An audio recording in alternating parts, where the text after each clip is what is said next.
What's up, YouTube? Capital G here. Got an excellent competitive duel for you guys to check out. We've got a clash of the Duelist Alliance era, first year of Arc V and Ritual Beast, and then we have the second year of Arc V, Clash of Rebellions with Cosmos. So I think this one should be pretty good, and actually it's pretty interesting because I feel like both of these decks are kind of primed to succeed in the Vrains era Link format, because when you look at Ritual Beast, they're a Contact Fusion deck, which doesn't bode all that well for a Link format, but the fact that their guys can tag out is really good because it means that they can still kind of do what they want to do, especially with Ultimate Cannahawk, without really needing Link monsters. And then Cosmo obviously don't have any extra deck monsters at all, so they're perfectly fine under the rules of Vrains because they don't really use their extra deck all that much. You might see them summon an occasional Cyber Dragon Infinity or maybe a Pallades here and there because he is running artifacts, as you see Siphon the opening hand, but for the most part both of these decks are kind of primed for Link format. This is not Fluffles or Lunar Light decks that are just like, oh my god, give us a Link monster.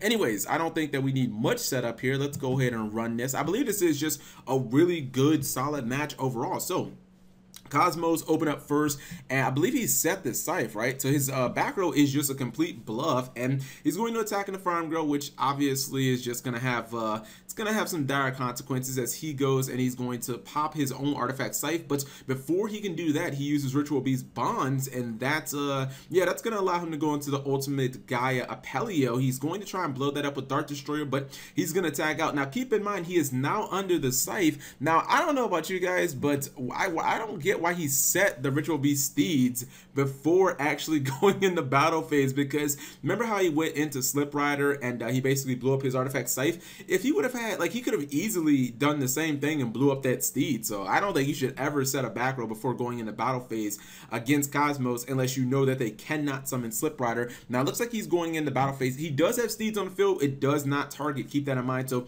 he's able to blow up that Dart Destroyer, but he's going to replace it with a copy of Forerunner, which should give him some life points a little later in the duel. He's going to normal summon Nat Laura. He now can use his extra deck. He goes into the Pink Dolphin Ultimate Pedafin, I believe that's what it's called. He's going to attack Laura, and I think the duel's at a little bit of a stalemate.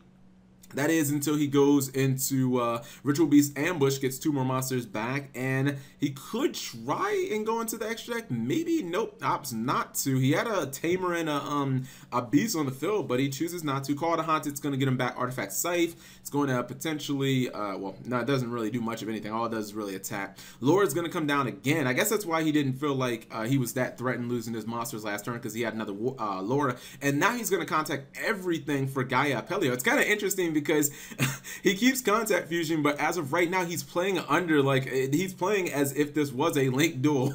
He uses the copy of Steeds on, I believe that was the Slip Rider, which got him a copy of that's Wicked Witch on the field. Wicked Witch is going to try and activate. She's going to get negated, and then Wind's going to come down. Okay, now is where he'd be cheating. This is not Link format anymore.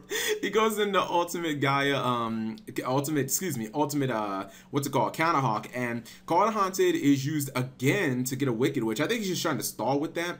He does have Ambush in his hands. I think he's leaving it in his hand just so that he can negate. He's going to actually tag out here for a copy of Wind, and I believe that was regular Apelio. Card Demise comes down. It makes him lose his Dark Eclipser, and he draws a copy of, what's it called? He draws a copy of the Rippling Mirror Force, which I wasn't sure if that was ever going to resolve. I mean, he only has one monster on board, but I'm not necessarily certain. And if you look at the game state, both players are fairly even, although the Max C is a card that could obviously net him a bunch of pluses, so we'll have to see how things goes. He's just letting his monsters die in battle, which is actually a little disheartening, but it's fine. He still has that Mirror Force, but he's not going to use it. He goes for Laura, and he is really not allowing this guy to go in his extra deck. Not only does he max C him, he hits him with the Dimensional Barrier as well.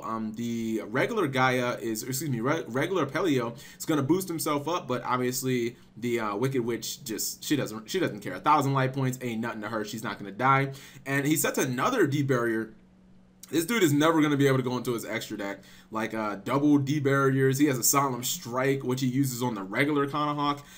Uses Ritual Beast Ambush. Okay, so he thinks that he's going into his extra deck. He's like, I got this. He's going to activate Wicked Witch's effect. I'm not sure. I guess he just thought maybe he was going to attack over it. Seems just a little premature. Maybe he thought that he had Steeds. Gets a third copy of D Barrier. Holy shit. But he gets it with the Mirror Force. I totally forgot about the Mirror Force.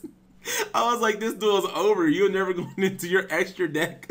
The Mirror Force randomly comes up as the saving grace. I knew there was a reason I always like Ripley Mirror Force. Alright, so he's going to get Tin Can back. Tin Can should get him a plus during the end phase. His opponent doesn't have any back row. He gets a copy of Farm Girl. Problem is that Tin Can's in attack mode. He uses his own copy of, he used a copy of Dimensional Barrier there. I think he just called Fusion so that he couldn't contact, but he goes into an Exceed. Surprise, and then he top decks Artifact Morale Tech and runs over the Giant Hand. This guy has got the heart of the cards, and he top decks a copy of Ritual Beast Steeds, which is just, it's not useful if you don't have any monsters. And if you look at the game state, it is coming down to the wire, ladies and gentlemen. 100 life points down here for Cosmos, 600 life points for Ritual Beast, and he did take a copy of Tin Can. He's going to trade it in for a brand new card in case you guys missed that. And I believe that card, okay, that card is an Artifact Sanctum, which he probably still has at least like a Scythe in his deck, which he does get. Effect is pretty much not important in this case. He's going to go into Zenmayo, and oh yeah, this was the part that was crazy. He ends up blowing a copy of Winda up, which gets him Ultimate Petal Fin. So unfortunately, the Zenmayo ends up backfiring, and this is even crazier, right? He goes into Ultimate Kanaha. Just wait for this. This is like an RK. I remember why I chose to upload this match. So you don't even really see Zenmayo use that much anymore in Yu-Gi-Oh! But this guy actually broke it out, and he is getting jebaited so hard. He's going to use Zenmayo again, and he's going to get hit with the Starlight Road. Stardust Dragon actually OP confirmed, and in Ritual Beast.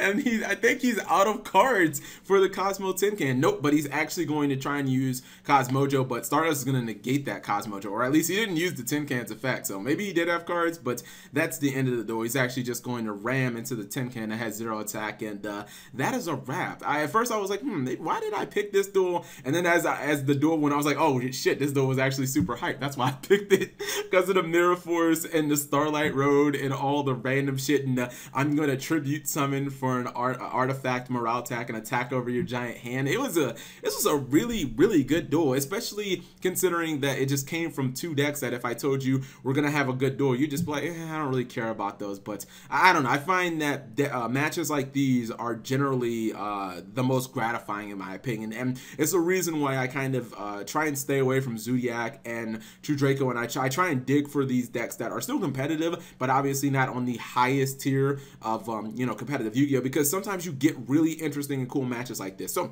if you guys enjoyed the match, please give the video a thumbs up. Thank you guys for watching. As always, subscribe if you have not already. This video has been brought to you by Audible. Get a free audiobook download and 30-day free trial at audible.com/MegaCapitalG. Over 180,000 titles to choose from on your mobile device. I'm listening to the amazing I Can't Make This Up by Kevin Hart. Link in the description.